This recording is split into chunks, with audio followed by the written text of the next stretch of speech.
Hello YouTube, hope you're having a great day today. Today I want to take a look at something that's been really on my mind for a while now. In fact, when I came up with this series, this is one of the most, something I really want to talk about, kind of set up.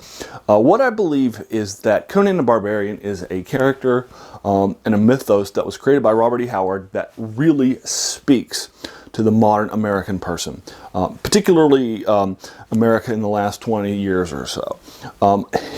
We have become the bad guys in a Robert E. Howard storyline, and Conan would really fight against us in a major way. So what I want to do is kind of unpack Conan the Barbarian, take a look at modern Conan pieces that I don't think would have shown this sort of central conflict of Conan, like some of the movies and so forth, and how I do think that a film that's done well and that actually does this mythos work would show how Conan is actually very much on point for today and is the hero that we're kind of looking for.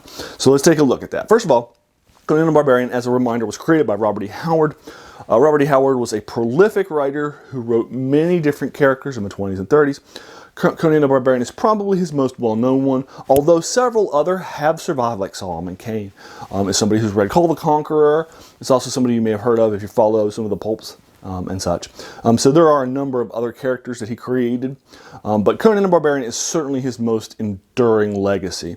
I actually talk about his Conan legacy in other places, but his Conan character is one of the characters that's really sort of endured from the pulp era.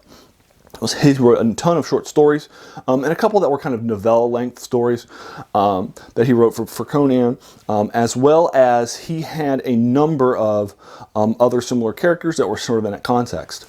His stuff has been hugely followed, and there have been a number of people that have continued to write Conan stories after Robert E. Howard passed.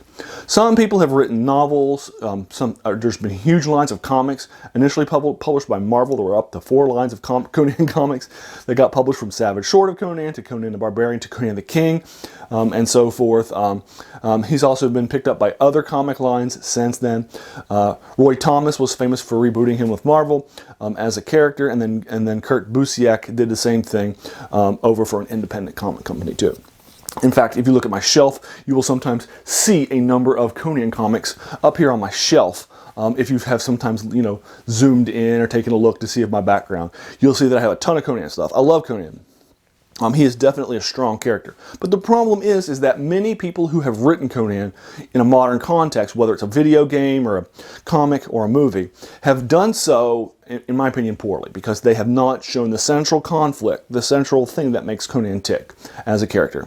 And so I want to kind of dovetail into that. And the central conflict in Conan is the conflict between Conan and his people as noble savages against decadent civilizations. And that is the dominant conflict in the Conan story.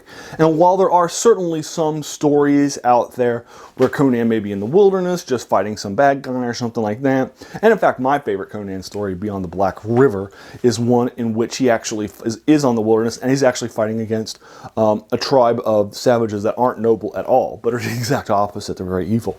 So he's willing to kind of reverse his own sort of conceptions and in order for fans that are following along. Still, the central conflict in Robert E. Howard is the noble savage, that there is a nobility, there is an honestness to somebody who's living out in the wilderness, somebody who's on the frontier, somebody who's living life from day to day, that somebody who is living in a civilized state has often lost, particularly one that's become decadent. And he would use the Roman Empire as a great example of this. The Roman Empire became decadent. In fact, he actually has stories set during the Roman Empire days where local Celts, who are, they're sort of his heroes, are these noble savages in Britain and stuff who are fighting against the evil Romans, and the Romans are nasty, and they're torturing them and killing them and crucifying them and such. And again, there's this decadence that Rome has that the nobility doesn't have, and so of the Celts, and which he loves and he writes about. And Conan is the same thing. Conan will be against any form of decadent cultures and decadent civilizations, and many of the stories that Howard tells of Conan involve this. Now, there are some places where this is seen. There are some Savage Sword of Conan comics Roy Thomas will sometimes do this in his writings when he first writes Conan in the 70s. Kurt Busiek will also really play into this central conflict pretty well for his stuff as well. But there are other writers here and there who will pick up this theme. But for the most part, the Conan who has been portrayed to modern audiences is just a fun hero in a fantasy setting who's out there killing bad guys and exploring. And when I say bad guys, I don't mean bad decadent civilizations. I instead mean like monsters and stuff. That's kind of the modern Conan. And while there is certainly that part to his character and who he is, he's more than that, and that's important to understand. So I definitely want to understand that before taking a look at this. So what I want to do is take a look at, most people will know movies more than they're going to know video games, books, comics, or anything like that. So I want to take a look today at the 3 sort of Conan movies that are out there and give you sort of a feel for how they did not portray this central conflict. And then after that, I want to talk about how I think you could do a movie in a modern context that would really speak to people, because I really do think that Conan is the hero we've been waiting for in America, particularly in his sort of anti-establishment, anti-decadent aspects. And so he'll talk about that in a little bit. And I'll also talk about how both, I think, conservatives and liberals would not be happy with a Conan in a sort of a real context, and how he kind of speaks to people who may be in the middle or frustrated with the politics that are, everybody's on their side as the good guys and everybody on the other side is the bad guys, even if they're inconsistent and so forth. And where we used to have an age where people would work together in politics even when they disagreed, and now they don't. So we'll also talk about that and how Conan also speaks to that sort of decadent American political culture that we're in right now. And we'll spin that for you too. But again, we'll start with the movies. So let's start with the first movie that most people would know from Conan, 1982's Conan. And this is Conan by Conan the Barbarian will be 1982. This is going to be the one that puts Arnold Schwarzenegger on the map from acting-wise. It's a huge hit. It makes a ton of money off its budget, more than $100 million, which at $82 is a lot of money. It's just a little less than what you would need to qualify as a blockbuster, but it's a huge hit, and it will sell a lot later on too, from movie distribution rights and such. Again, it puts Arnold Schwarzenegger on the map in a major way. It's, I think, the best of the 3 Conan movies that people may be familiar with. Its storyline is a very traditional wilderness Conan survival storyline. They use actually a character, Valeria, who actually is from the book Conan stories, but they actually change her background to be more like one of his other female characters, this pirate queen named Belit. So they actually change her a little bit, but she's still a character who is 100% authentic to the original stories and such. While there are some changes, Thulsa Doom is in the bad guy is portrayed very differently than he is elsewhere. Here he's just kind of a bad guy who controls some stuff and takes out his village. Still, there's this sort of me against the world kind of concept that you would have from a Sumerian and from Conan. That's definitely true to the character, and his interactions are definitely also very true too. He's very Conan-esque. Of course, he doesn't have this sort of, for him, because he's out there revenging his father's death, that Thulsa Doom has also done, and also his mother's death too, by killing him with his mom with his father's sword. He's out looking for vengeance, and that's the story. It's the story of Conan seeking despite his travels and adventures, he's never gotten vengeance on Thulsa Doom. So when he comes across him, that's going to be his major priority until the rest of the movie, when of course he'll kill Thulsa Doom. It's a fantasy story, no spoilers there. So it's more of a vengeance film than it is him against the decadence. Folks aren't the savages, the locals, the barbarians. They aren't portrayed as nobly as they are in sort of a Howard work. As good guys, and the sort of establishment aren't as bad guys, although they are actually in a city at one point in time, so there is a little bit of that where him and Valeria will meet up and start doing some thieving together, so there's a little bit of that in there. But the sort of central sort of ethos of the world, of the fighting and the conflict and so forth, is not there. It's more of a personal vengeance story against Thulsa Doom. And there's nothing wrong with that. It works as a Conan story. Again, the character is authentic, and it just doesn't have that sort of central. It'd be like having a story that you created in a world created by J.R.R. Tolkien, where your personal central conflict isn't good versus evil. Instead, it's, an elf getting revenge for, an orc who killed his parents or something like that. It's not the same thing. You can set it there. You can have a very authentic Tolkienian feel to the story, but if you're setting it in Middle Earth and without that sort of good versus evil sort of central conflict of Middle Earth, it's going to feel weird to people who are familiar with Middle Earth. And it's the same thing here. It works as a characters. The world building is fine, and so forth. But the central conflict is missing. That him, against that sort of decadent and decaying sort of civilization that's sort of inbreeding and impreying on itself and so forth, and not sustaining itself long time. So that's obviously his issue with that. The second movie that comes along 2 years later, 1984, is not nearly as good. I think it's the worst of the three films, Conan the Destroyer. And unlike the first film, Conan the Destroyer is definitely just, an adventure film starring Conan. Conan isn't nearly as good a character in this one as he is. He's not as Conan-esque in this character as in this movie as he's in the first one. Arnold Schwarzenegger isn't as able to do the comedic lines as well as the serious tone of the first film. It's more fun. It changed an R rating to a PG rating, and that's just, if you had a very successful R film, there's no reason for you to remove all that violence and dial it back down to a PG film. It didn't sell anywhere. It got like 35 million in the box office as opposed to 100 million. It lost itself.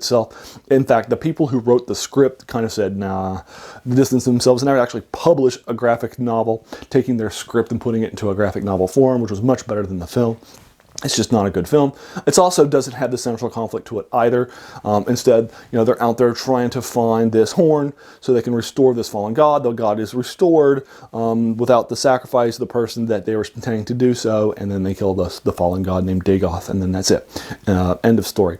It's not something new or interesting to the mythos, and it doesn't re-add in this central core ethical conflict either. So it's not a very good film.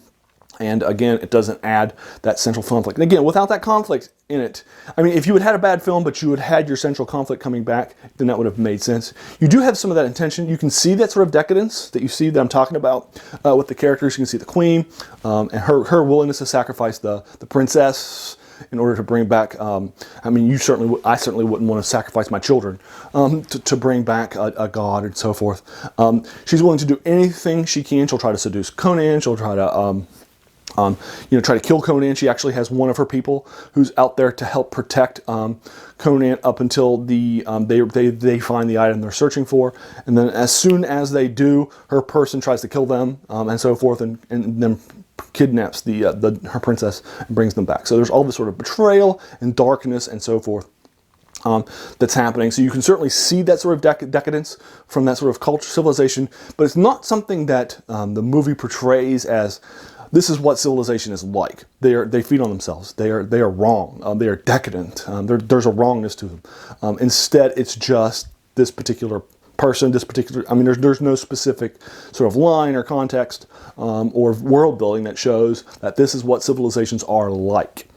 They had this sort of internal inbreeding that happens not just physically but ethically, morally and such. They're morally inbred, and they're turning on themselves and such.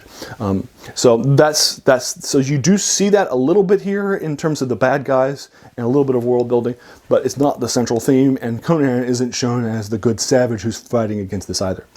So that's not in there either. The third film, of course, is the Jason Momoa film that came out recently. This one might end up getting a little more attention now that Jason Momoa is the big Aquaman star who just starred in the biggest DC franchise of all time with Aquaman. Big, huge success for DC with more than $1 billion brought in. So because of that, and he's now probably more of a big name, so people might want to go back and check out Conan. It's not that great. It's better than The Destroyer, but pretty much any fantasy film is better than The Destroyer. But I would say it's less than the original Conan the Barbarian. It still has this sort of central sort of vengeance plot to it. He's still the son of a blacksmith. His dad tries to teach him the nobility, the Cimmerian way and the barbarian way and so forth, just like he was in the first one, with the method with the brittle steel and so forth that he was trying to impart to his son before he died. So you still have that sort of a vengeance quest. I'm still trying to seek out stuff, but again, it's just kind of it feels more. It's still this wilderness adventure.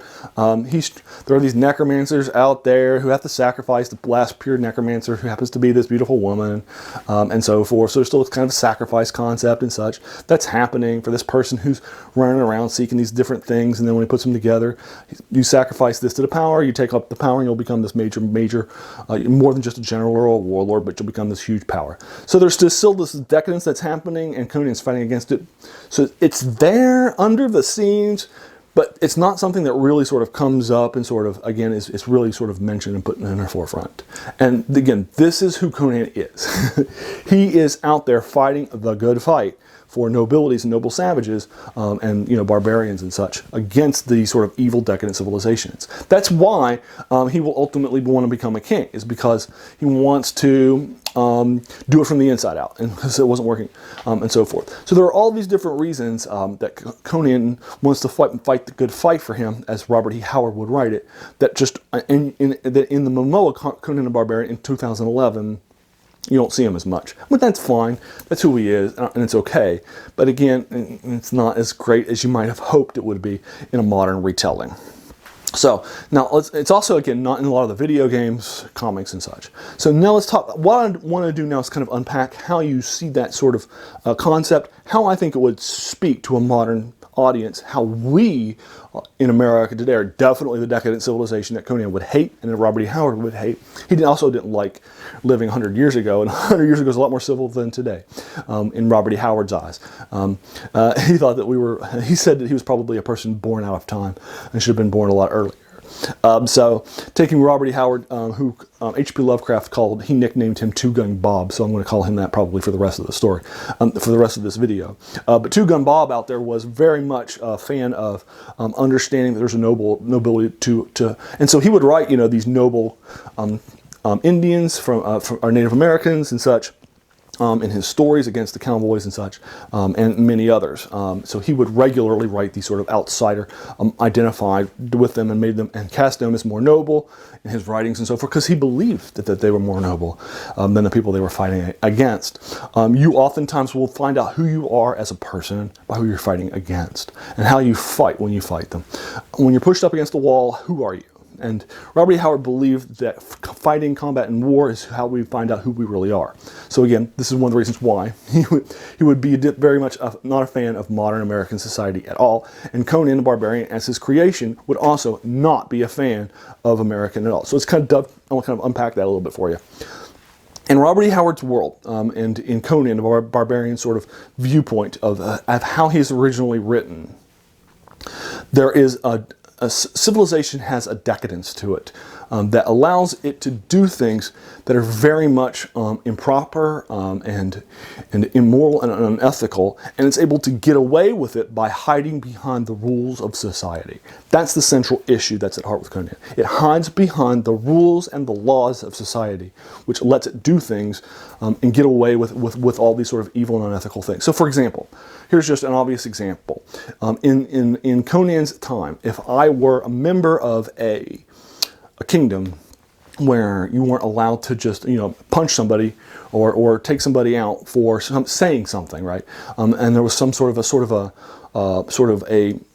an old school foreign, an older middle era sort of an idea of freedom of speech, maybe not necessarily in a modern American context, but sort of an old school. You can say what you want to without somebody running you through or punching you in the face. If I were to, in that sort of a kingdom, go up to Conan and start making fun of his mom or his attacking him verbally for 5 or 10 minutes, if Conan were to turn around and punch me, he would be arrested for punching me. I am hiding behind the rules of law, and that let me kind of get away with that. But if I were to do it out in the wilderness and say those same things, I need to be able to back up what I say with what I do. And if I'm starting to run my mouth off at Conan out in the wilderness near his tribe or something like that, or away from my kingdom, he punches me in the mouth, I either defend myself or I say, yeah, I'm sorry. I apologize for, acting poorly. Even if it wasn't physically, I was and such like that. Or maybe we'll fight, and maybe I'll win that fight. Or I guess it's Conan, probably not, but you get the idea. I have to defend my words. And because of that, there is a politeness, there is a civility to it. And obviously, because, there are no rules to the structure, there are no laws to protect you. But because those laws protect you, you hide behind them. Conan would think you're a coward if you hide behind rules and laws and so forth. You're not actually just holding to what you're saying. And this is not just true actually during Conan's era. It's actually true still in modern America. I grew up in southern West Virginia, in Boone County, West Virginia. In Boone County, West Virginia, in Racine, where I grew up, I grew up in a tiny little town of 200 people.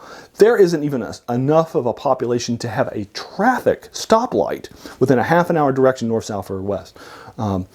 So there's not enough people. In the entire county, there's only like 3 cities when I was growing up. I think there's a 4th one now, Sylvester, who are actually large enough to be incorporated and have local governments.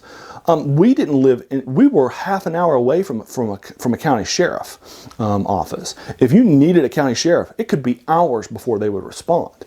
You were living on your own. You had guns on your own, and you took care of each other on your own. You didn't even bother working with the law for most of the things that you had happening. If you had an issue that happened, if somebody did something that was immoral or wrong or unethical, you would just handle it as a community. And again, this is modern America in the 80s and 70s when I was growing up. But you were so far away from anybody, you just handled it on your own, and you took care of it on your own. And you had kind of your own sort of laws for that. And that is where Conan is coming from. There was a rightness to that. Our community was all out for each other. We were helping each other out. We were living on the edge, and so forth. And so that's exactly who Conan is. He comes from a small village of people that really look out for each other and care for each other and have this sort of nobility of working with your hands, living day to day, being good to each other and helping each other and so forth. And if you come against them, if you do something wrong, if you start talking bad about somebody's mom, they will take you out. And the same thing was true where I grew up. If you came in, if you started doing some predatory stuff, if you abused your wife, you would be taken down. You would be punched. You would be punished. You would be exiled. The community of just a few hundred would take care of itself. It would police itself and such. And if you don't think that that's happening, Robert E. Howard would like that. He would enjoy that. He enjoyed stories of people doing that and taking care of their own and such. And Conan, that's who he is. He comes from a community that cares for each other, that lives on the edge, where everybody puts in equal work. And so forth. And of course, it's not like a communist where they get equal pay, but everybody's working because his dad's a blacksmith. He has more money than some of the other people in the village. It's not a communist state, but everybody's working. Everybody's putting in their time. And looking out for each other and so forth. And the children are children of the village because everybody's got to protect them. Everybody's got to look out for them. Conan just isn't the son of a blacksmith. He's the son of the village that he grows up in, as are the other people in the village, and so forth. So there is, again, this nobility. There is this honor. There is this honesty to growing up on the edge, on the margins, and out in these rural places and so forth. That modern America lacks. Modern America today is exactly the decadent civilizations that Conan would have fought against, where people are hiding behind laws, behind rules, behind the Constitution or something like that, and they'll say, "Hey, I got freedom of speech to say things that are just vicious and mean and wrong," and there's no way that you can take them out. You can't punch them in the mouth. If I punch somebody in the mouth for running off at me for 10, 15 minutes, then I'm going to go to jail and they're not. And the same thing's true for a lot of other things too. And we're seeing that obviously for a lot of other things too in America, where people are hiding behind certain things, they're attacking the other side even when they should be working together and so forth. And in Conan's era, world, that's exactly how the sort of decadent civilizations are. They were internal looking, they were doing things on their own, they were hiding immoral things and saying that they were okay. They weren't as bad as you thought they were, like slavery and stuff. And we still have our own modern slavery issues in America that we all kind of know are wrong, but wink, wink, nudge, nudge, we tell ourselves aren't, so that way we can go to bed at night without having to, you know, have any sort of moral issues and such. And so again, we're clearly one of the bad people in America. Our people tend to hide behind laws and so forth. We don't fight. We don't honor each other. We're not a community anymore, and so forth. And so I think that Conan, who has who's written well, and has sort of an enemy who is the proper decadent sort of cultures and civilizations of his time that he's fighting against, and from stealing from the riches in his various stories to fighting against them and so forth, or their henchmen and such. I think that's something definitely that would really speak to if you put it out there and said this is the central conflict of Conan. He's fighting for the little guys, the guys on the edge, the barbarians, the savages that have this nobility, honesty, and truth to them that the decadent civilizations have lost, and there's inbreeding and so forth, and they're hiding behind laws, and they're cowards to Conan's eyes and his people's eye, and so forth. And you put that out there, and you actually made that sort of the central dominant theme of the movie. I think that would really resonate with modern audiences. Again, I think that Conan is truly the hero that we've been looking for. If he's written well and understood well, I think he's something that's really, really going to be a hit with modern audiences, particularly in America. So that's it. So what did you think of my video? Did you like my thoughts? Did you disagree with them? I'm happy to comment and engage with you in the video down below and talk with you further. If you like this video, hey, there's no more reasons not to hit that subscribe button. I generally do reviews for horror, science fiction, and fantasy works that are older and people will miss, but I also do occasionally also talk about some of those works like I've done here. I've talked about Conan, I've read all the Conan stories and so forth, as well as many other Conan works. So I do sometimes do like a reviews or analyses or something like that, or like this, that kind of sets back into that that sort of landscape. And I've taken a look at my favorite fantasy works or something like that plays into my central genre. Although typically my videos are going to be reviews of older works that people have forgotten. So please feel free to hit that subscribe button. I'm happy to talk with you, happy to have you join me in my journey. If you are here and you made it all the way through this video, I just want to thank you so much for taking some time out of your day and investing it in my video. We all have such busy lives and busy times and stuff, and if you spent 25 to 30 minutes with me, man, I'm really appreciative of that. So thank you so much. Have a great day.